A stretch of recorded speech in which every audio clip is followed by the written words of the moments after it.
Ang aking asawa po ay isang seaman. Talagang nire-require po sila ng kanilang medical examination taon-taon.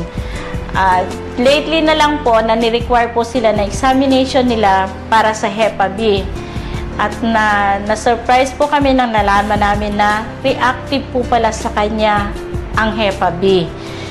Nag-second opinion po kami sa ibang doktor and then sinabi na wala nang kagalingan ang Hepa B. Last November po, nagkaroon po ulit siya ng medical examination bago po siya umakyat ulit ng barko. And then sa amin pong pagtataka, bakit po kami pabalik-balik na pinababalik ng doktor at 3 beses po ulit siyang kinuna ng dugo.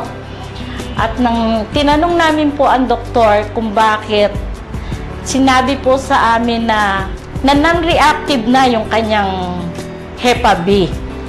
Tinanong po kami ng doktor kung anong tinitake niya.